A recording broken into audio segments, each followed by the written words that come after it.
hideous creature. Hey guys, Idiocy here with another coaching video. This is a newly placed player in Bronze 2, so that's not necessarily his actual MMR, it's just this is right after the season reset. So he's in Bronze 2 right now.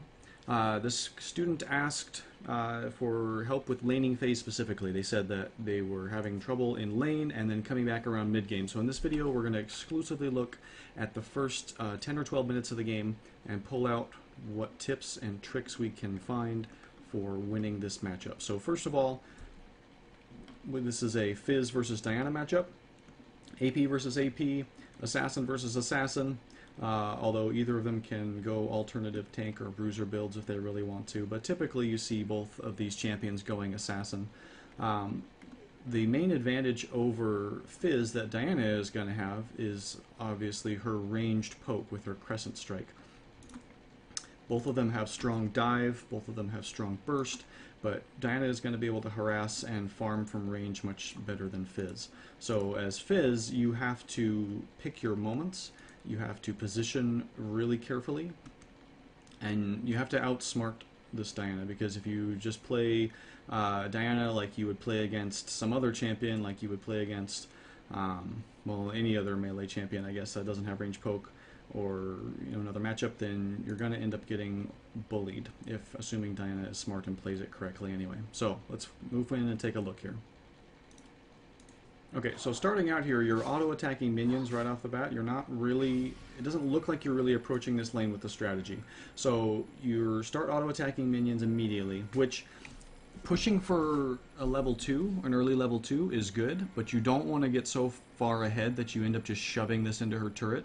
If Diana is smart, actually, I'll just give an example from my play. If my opponent just immediately starts auto-attacking minions, I know that I'm probably going to win the lane, because I can manage the wave and I can get my level 2.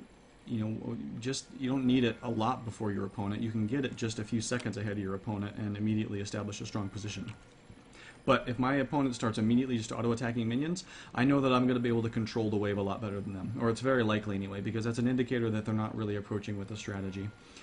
You want to maintain the wave right about here is ideal, because this puts you in a position, typically it's going to be ideal. That's as a rule of thumb. There's exceptions to that. There's situations where you want to be shoving it and keeping her in the turret. There's obviously situations where you want to be hugging your own turret. I'm just talking about typically. So this is kind of your sweet spot in general. Versus Diana, because of her poke, even maybe a little bit further back, so that she has to start worrying about turret damage. But if you just immediately start pushing the lane mindlessly and auto-attacking, auto-attacking, auto-attacking, this is doing two things. It's pushing the lane toward her turret, which, as long as it's not crashing into her turret, works in her favor, because she has that poke. You have to overextend, which makes you vulnerable to ganks, and it makes her safer. You can't do anything to her while she's on her turret, whereas she, can do things to you while you're under her turret, or your turret. That's her advantage with her poke. But while she's under her turret, you have no ability to harass her at all. So you do want to keep it off of her turret. So you kind of just start auto-attacking, and then this is fairly easy to see coming too. When you see two, especially with a champion like Diana that has like a line skill shot or an area of effect attack like that, anytime that there's a few minions grouped up like that have low health, that's a pretty good indicator. Think about if you were playing Diana. That's exactly the kind of time that you would want to use your Crescent Strike. So don't be standing next to those minions. And in general, whenever you're up against a champion that has area of effect spells like this, that wants to use those spells to wave clear and do damage, you do not want to be positioned in the minion wave. You want to stand outside the minion wave, because that makes them choose between doing damage to minions and doing wave clear, or attacking you. When you stand in the wave, just like you did here, she gets to do both. She gets 2 last hits and a free hit on you. You kind of, when you saw her walking towards you, you activate Seastone Trident, your W, and you kind of go in, but there isn't really an opportunity to do anything there. That was almost just a misclick on her part. Now this, I'm not sure if you really thought about why this worked. But the reason you're able to get this CS is because she's busy taking that CS. And so that's the sort of thing you want to be looking for, especially in a matchup where you're kind of outmatched early on because of her poke. If your minions weren't low health, you would not have been able to get this CS without taking a lot of damage from her. And even as it is, she should still hit you. So I don't know why she doesn't. But that's the only reason where you're not that you're able to get the CS for free relatively. You're missing a lot of CS just in general, so that's just something always to keep working on. You could have great matchup understanding, but if you're constantly behind in farm, it's not going to amount to much. You're letting her get away with a lot, too. Like, she has poke, and so at range, if she's just able to hit you with Crescent Strike, Crescent Strike, Crescent Strike, then yeah, she wins. But if you're able to get in and actually body her, you're going to win those trades. So you're letting her get away with a lot that you could go aggressive on. Like right here, this is the time to go aggressive, because she's taking minion aggro right now. You're not going to miss any last hits. You want to go now before the cannon wave hits, because if you go aggressive into a cannon wave, you're going to take a lot of extra damage. She's out of position here. This is a time to go aggressive on her and get a good trade in.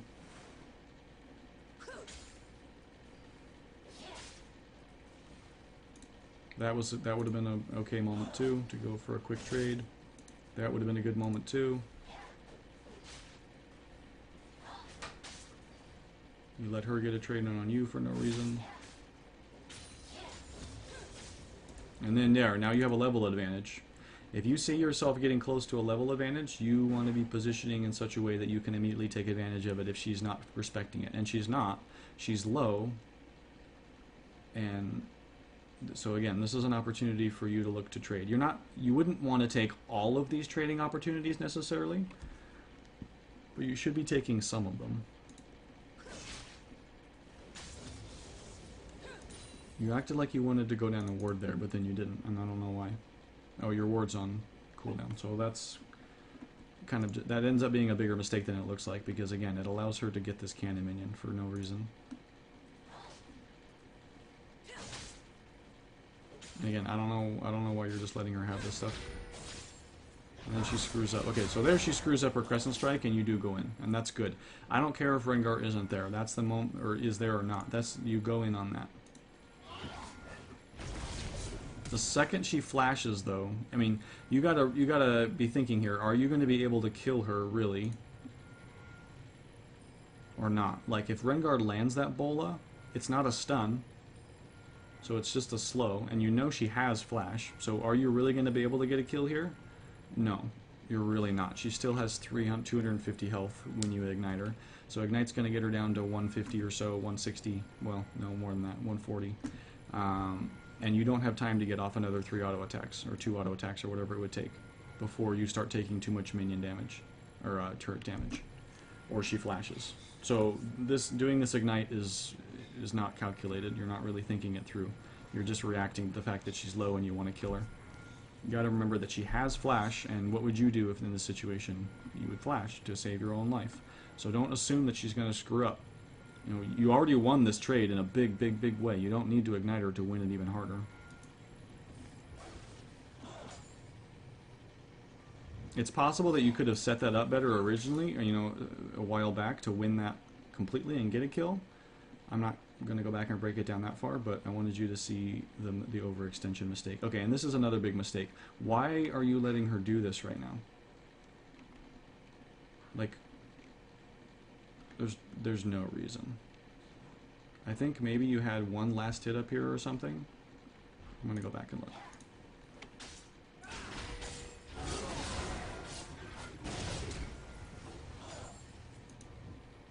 Yeah, if you could have gone in on her earlier, but I don't know if there's really a way. You didn't really have a kill there yet, I don't think.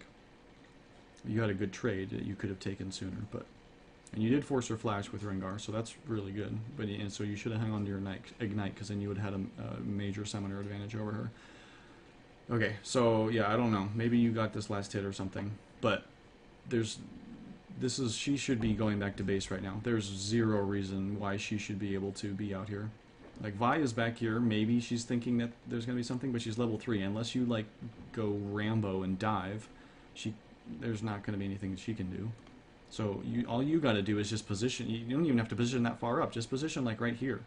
You know, so you can walk back and take this when it's last hittable, but you're right here so that if she goes up to last hit these things, you can go in on her and kill her. She doesn't have flash anymore.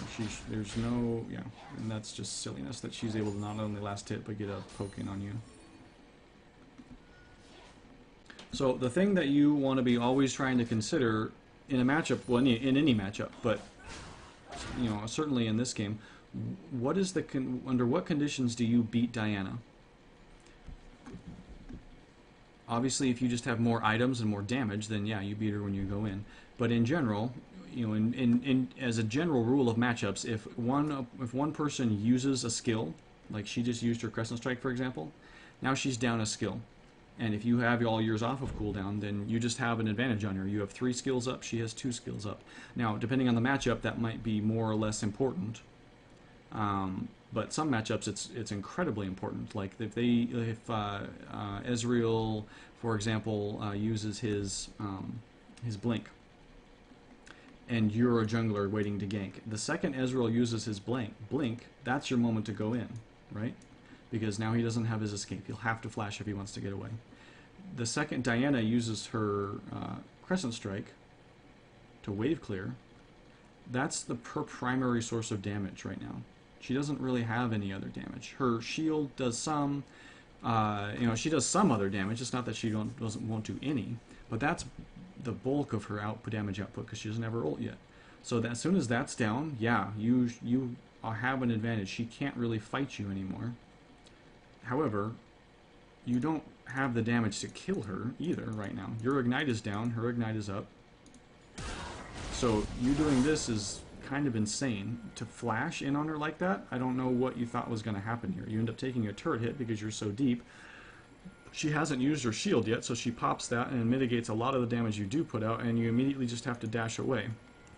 So you burn flash and lost that trade really hard, and I don't know what you thought was going to happen there. Like, I mean, you can even just do just a little bit of math. Just add up the damage that your combo does at certain levels. So right now, Urchin Strike does 10 plus 12 damage, magic damage. So 22. Playful Trickster does 150 roughly, and does a slow.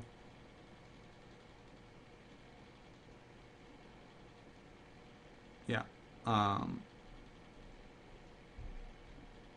Yeah, when you come down, it's 150 damage. So 25 or 22 damage, 145 damage. So you've got roughly 170 damage, and then however many auto attacks you can get off. So your auto attacks do a certain amount, and then if you have Seastone Trident up, they do bonus damage. So I mean, your combo, if you're able to get 3 Seastone Trident attacks off, let's say in an average all in, that's your auto attack plus at least, you know, about maybe, let's say 50 damage bonus damage per auto attack. I'm not going to get in and do all the math. You can get in and do all of this math.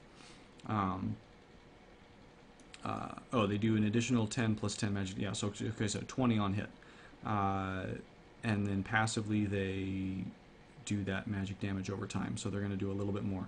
So you've got 20 on hit plus your auto attack, which is, you know, 67 before reduction. So it's going to be roughly like 50 damage plus 20 is 70 damage.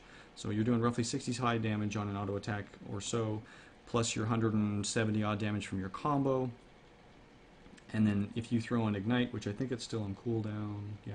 If you had Ignite up, that would do what at this level? 130 damage. So your max combo at level 4 is 170 from your abilities plus 130 from Ignite is 300 damage. If you were able to get 3 auto attacks off, that's, you know, roughly another 240 odd damage. You're able to get off about, you know, that's about 500 damage before reduction. And she has 47 magic resist right now. Some of that is, let's see, that's all going to be from Runes and Masteries because she doesn't have anything itemized. So she's reducing, oops, she's reducing your your damage by, what is that, 25%? So if we say it's 500 damage, 25% of that is 125, so that reduces it to 375. So you're doing, you know, between 350 and 400 damage, roughly, to Diana at this point in the game. So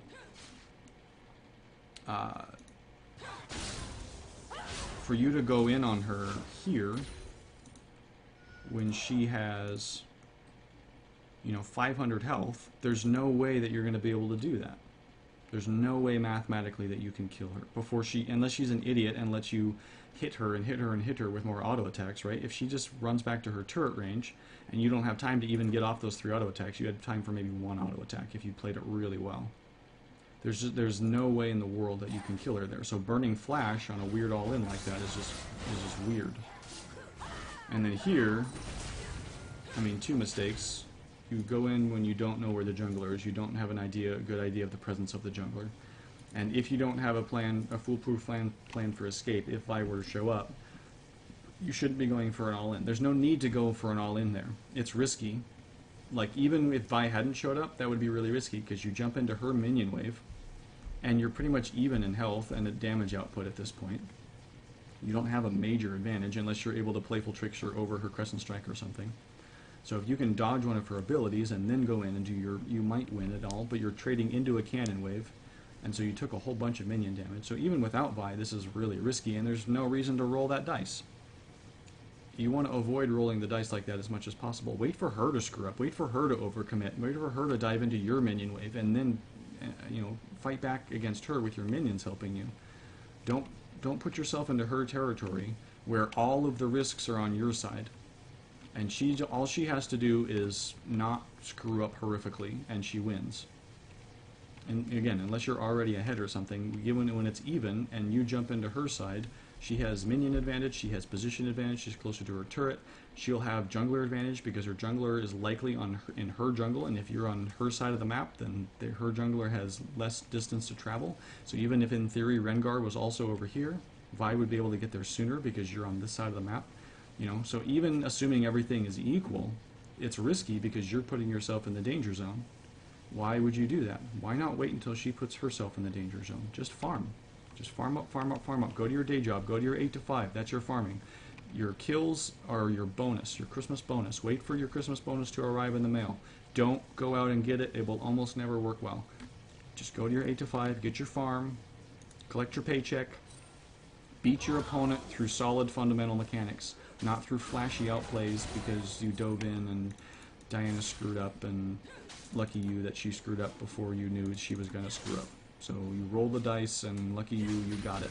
Not this time. You rolled the dice and lost. Okay, so moving forward a little bit, you've managed to catch up and farm a bit, potentially at least, if Diana isn't able to clear this wave effectively.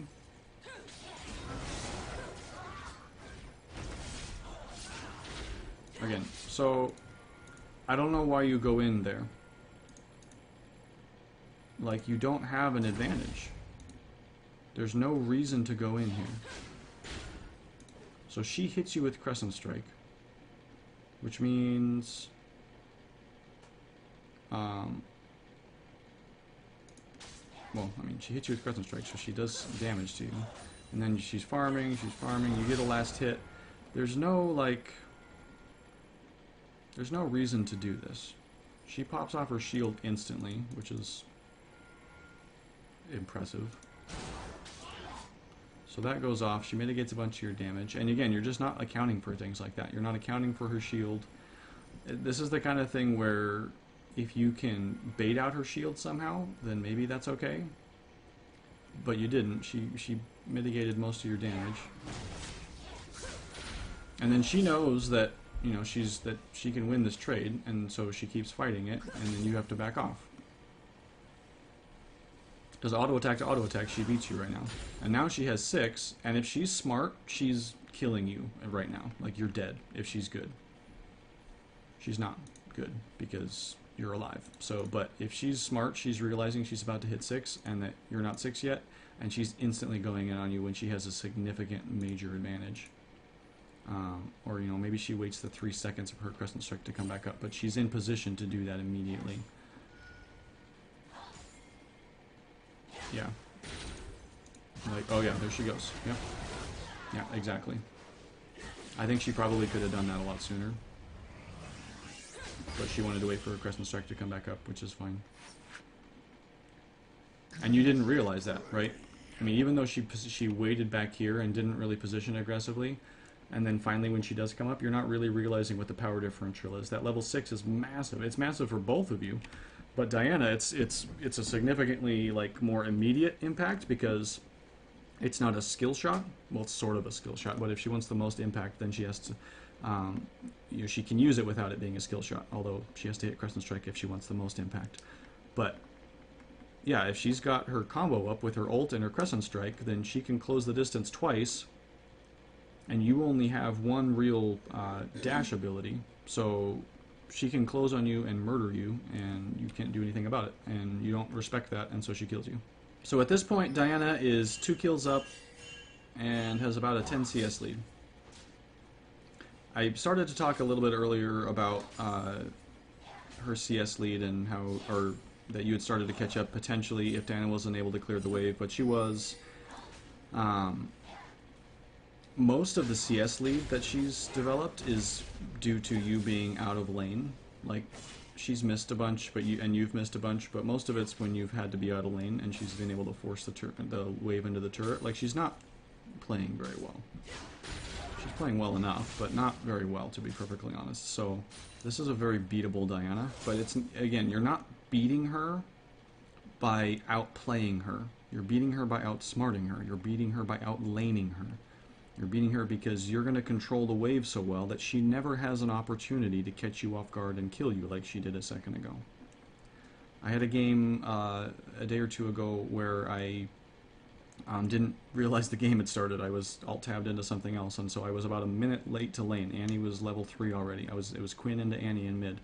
And Annie can be somewhat of a tricky lane because of her free stun and the burst damage that she can put out while it's up. But I ended up winning the lane really hard. I won big and was able to start roaming and have a gigantic impact on the game. And Annie ended up losing, even though she had a crazy strong advantage over me at the beginning. And the reason is because I never put myself in a position where Annie could take advantage of me. And to be fair, she wasn't very good at creating those positions, and so it was really easy for me to avoid them. I just played defensively. I played back. I farmed where I could, which is easier because Quinn is ranged. I focused exclusively on farm. I only attacked and harassed Annie when she positioned poorly and put herself in a place where I would win a trade for sure. If she starts approaching me and I don't feel like I can for sure win the trade, then I just back off. And I don't let her trade with me. I refuse to play a game that I'm not sure I'm going to win. And that's the same mindset you need to approach these matchups with. You're not going to play this dice game with Diana. You're going to play a game that you know you're going to win. So, for example, like right now, she's 2 kills up and has a 10, or roughly a 10 CS lead. That's resulting in about 1,000 gold up. So, and that's about it. There's no other major like sources of income at this point. So it's pretty much just her lead on you. So if she has 1,000 gold lead, that translates directly into this needlessly large rod, which is her major advantage over you. You went for double Dorans, which is okay in general. When you're behind like this, I probably wouldn't have gone for double Dorans. I don't remember when you bought it, but in general, if you're falling behind, just go into your core, or a defensive part of your core if you're really behind. Get to a point where you can survive and farm. Double Dorans is generally going to be for playing more aggressively. At least that's the way I understand that early build. So don't quote me 100% on that, but I think that's the case. Spell Thief's Edge, I don't think this is a good idea anymore. I'm pretty sure that this is not worth the investment anymore with the changes in the patches. I don't see hardly anybody building it in mid lane, in any lane other than support anymore. So I would my suspicion is that this is not a good idea. Go right into your first item. So at this point, when Diana's 2 kills up, she has this, you can see she has a rod on you, which means that no matter what, even if you get a gigantic outplay and and she makes a mistake, she has this margin of error now, right? And so whereas if everything was even, she would have to make a mistake level 1, and you could capitalize and win a trade. But she's far enough ahead now that she has this, you know, damage reduction buffer, basically, where she can make a mistake level 1, and if you try to punish her for it, she'll still win. She could even make a mistake level 2, you know, I'm pulling numbers out just as an example, like on a scale of, you know, where 1 is a little mistake and 5 is running into your enemy's turret and AFKing or something. You know, she could make a mistake level 2 on that scale, and you still wouldn't be able to punish her appropriately because she's that far ahead. She would have to, like, colossally screw up, like turret dive you mindlessly, for you to be able to punish her at this point, because that's how far ahead she is. So she's built up this margin of error, or this buffer, and you have to respect that, plus the fact that you're already down because she's been bullying you. So you are not even going to engage in this game with her. You cannot even be in range of her crescent strike, unless you are just have your finger hovering over your Playful Trickster trigger and you are sure you can dodge it the second she throws it out. You're gonna let her push it into the turret, because the only chance you have right now, really, is this turret. She's not quite strong enough probably to just dive you under the turret, because you do have your ult, you do have Playful Trickster, so if she does try to actually turret dive you, you'll at least be able to go even in that trade, and you might be able to get a kill if she screws up hard enough. But that's your only shot. In open lane, she's going to win every time. Especially if Vi happens to be nearby. Vi's not 6 yet, so she's not quite as dangerous as she will be. But you got to recognize that anything outside of your turret range is a losing trade for you. Don't give up that minion in exchange for one of these. It's worth more.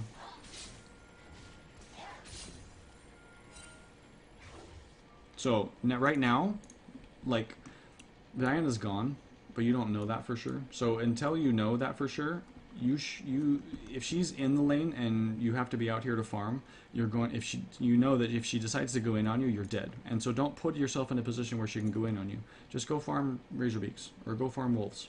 Go do something where you can still be collecting some gold, and she does not have the ability to kill you. She has to go look somewhere else for a kill.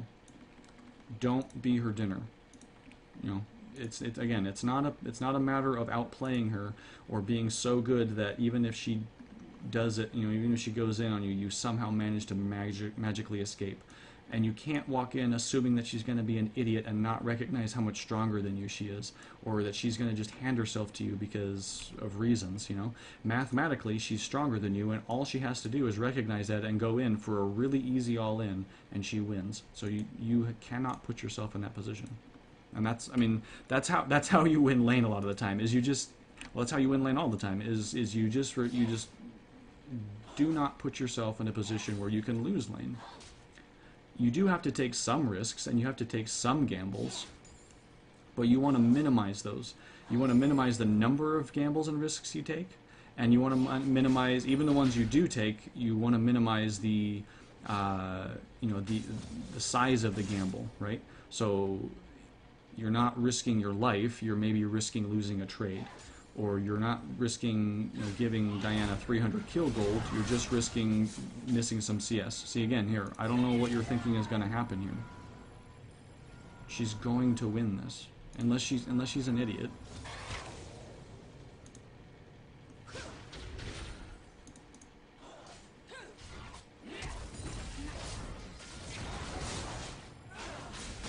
Yeah.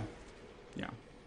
Like, she played that pretty terribly, and she still wins. That's what I'm kind of talking about that buffer, or that margin of error. Like, she has to screw up a lot more than that for you to win. And again, there's no reason for you to try that.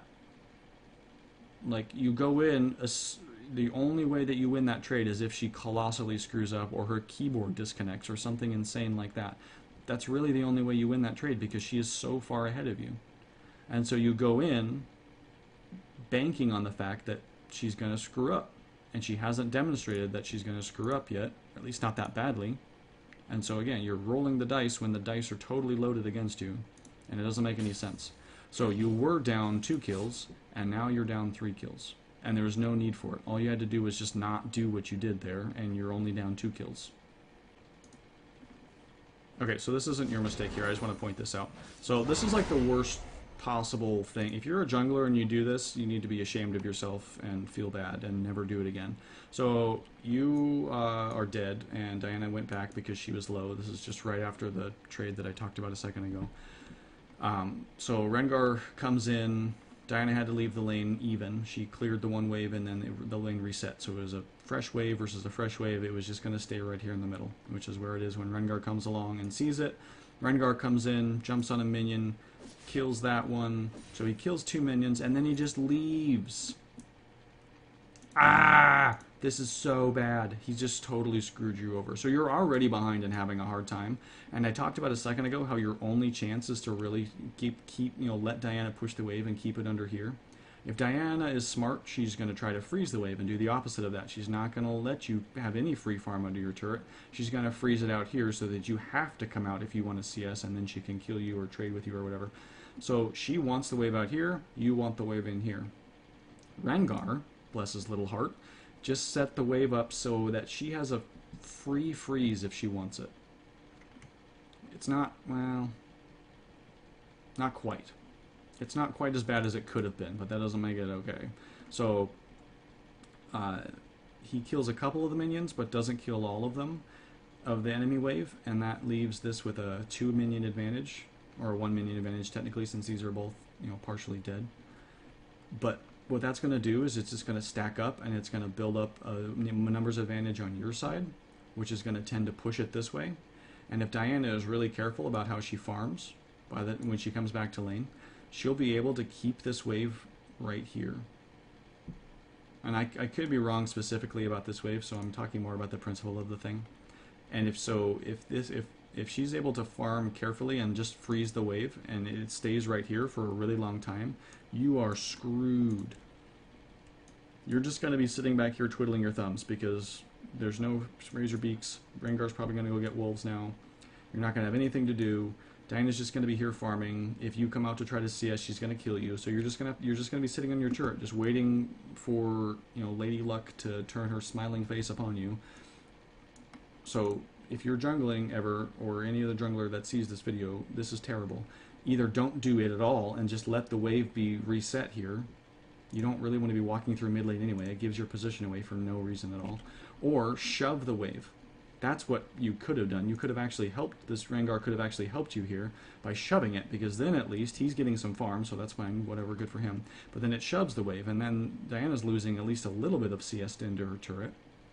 Instead, he just stacks it up, and it's going to sit here for her like a Christmas present, and then if she's smart, she'll be able to maintain it for a while and shut you out of farm, and you'll be weeping under your turret.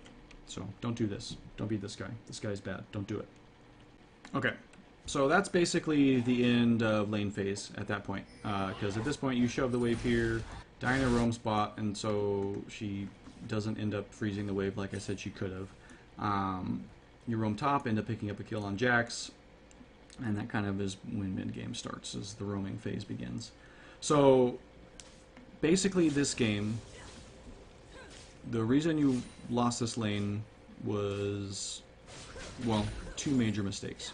Or 2 major types of mistakes. First of all, you were not approaching the lane with any kind of strategy. You weren't approaching the way. You need to start looking at minion waves as blank canvases upon which you can write the words of your inevitable victory. You can manipulate these waves to serve your strategy. So versus Diana, who has who you can't do anything to under her turret, but you have more of an advantage in a longer lane situation where you can run her down and continuously auto-attack her in an even trade situation. What you want to do, ideally, is either build up, let your waves build up by slow pushing. So you're just last hitting, and you're allowing your minion wave to build up sizably, so that if she attacks you, she's dealing with a super wave on your side. And then eventually that'll crash into her turret, and she'll have to scramble to pick up as much CS as she can while there's 12 or more minions being hit by the turret, and then that frees you up to either recall or roam or do something else for a few seconds while she's doing that. Or you want to let her push it and then freeze it here, and then eventually transition that into a slow push when you want to recall. So you're not just coming in, you're not just auto-attacking because that's the thing to do. Each of your auto-attacks should be it should be done on purpose. There needs to be a reason to do that. Just like there should be, you should never just use your ult because you can see that it'll land, right? Your ult is an important part of your damage combo. You're going to throw out your ult when you see that Diana is out of position, when she's vulnerable, when you know it's going to hit, when you know you can follow up with your other abilities. You wouldn't use your ult when your other 3 abilities are on cooldown, because that'd be a total waste. It's a damage multiplier. If you would just use your other 3 abilities, you're not going to be able to follow up with anything, and she's going to take a little bit of damage from the ult, but then she's going to be fine. I mean, so I'm not... That's obvious. Auto attacks are on a smaller scale. They're not as, big impact as your ult, obviously. But you need to think about them in a similar sort of a way. You're not going to auto attack just to auto attack. Like right now, for example, this is later game, but why are you auto attacking that minion? Why did you just walk up and auto attack that minion? Is that really what you want to be doing right now? If you want to push the wave, then why aren't you pushing the wave with your abilities? Why aren't you playful trickstering, landing in the caster wave, clearing it immediately and finishing off the rest of the minions? If you're going to clear it, clear it. If you you can't slow push because she's here and she's just going to wave clear with her crescent strike. So slow pushing is out of the question. So why are you auto attacking that minion? If you're going to push it, push it. Otherwise, back off and let her push it, so that you can farm under your turret and start catching up in gold. But you're just kind of walking up and doing the thing because of the thing. Don't do that. Have a plan. Have a reason. So that was kind of the first major mistake, is you're not approaching it with a plan. You're not approaching it understanding what Diana wants and what her victory conditions are, what makes her strong, what situations she wins in. You're not approaching it understanding how much damage your combo does at different points, versus typical MR values. So you can just have, you can just do some basic math and figure out how much damage you do at level 3, how much damage you do at level 6 if you're able to land a typical combo. Add in Ignite and then run that against how much magic resist people typically have at level 3 and level 6, and just do the math. You'll have a basic idea at least of how much damage you do at those points, and then you can decide, is this a good time to go all in or not, or do I need to go for a trade? So approach the lane with a plan. Understand what Diana wants and don't give it to her. Don't play a game that Diana has a chance of winning. And that transitions into the second major kind of mistake. You are continuously putting yourself in a position where Diana can take advantage of you, and you're not able to take advantage back on her. You go in for trades and all-ins just because you decide you want to, and not because Diana has made a mistake or because Diana has put herself in a bad position. Not because you set up the wave in such a way that that there's no way that that Diana could win a trade. Not because for any reason. You're just going in to go in, and so don't do that. Don't put yourself in a position where you're just rolling the dice and hoping they come up in your favor. Create a situation where it would be more difficult for Diana to win than for her, or it'd be easier for Diana to lose than for her to win, right? So where it's more likely that you come out on top. An example of that, just a basic example, is what I already talked about, of doing that slow push thing, where you're slow pushing a wave so that it's slowly pushing into her turret, but you're constantly killing her minions at a faster rate than she's killing yours, and so your wave is slowly building up into kind of a super wave. And when you have a super wave built up, you have a bit of a safety margin, because if she decides to go in and trade on you and you getting into a fight, if you have 12 or 15 minions on your side and she only has 6 or 7, you can bet that you're going to win that trade early on. And so that's the kind of thing where if you build up a super wave, now you're thinking, okay, if Diana trades on me or steps out of position or does anything untoward, I can win that trade immediately, so I'm going to go in on it. Whereas what you were doing is everything's kind of even, and I'm just going to go in and hope that I win, because I'm so much better mechanically, or because I'm going to get lucky, or because Diana's going to screw up, or whatever. You're not putting yourself in a position where I'm going to win this trade because of these reasons. And you gotta get better at thinking that way. You gotta get better at figuring out what those situations are where you win. It's going to be different for every matchup, and a little bit, and it's going to vary game to game. But that's the sort of mindset you want to start thinking about this sort of thing in. So approach the lane with a plan, and don't put yourself in a position, don't play Diana's game. Don't put yourself in a position where you stand a high chance of losing. Always create situations, always try to create situations where you have a greater chance of winning than losing. Be a predator, not a gambler. Cool. Well, I hope this is helpful. Feel free to hit me up with any questions. And best of luck on the rift. I hope you're able to climb quickly.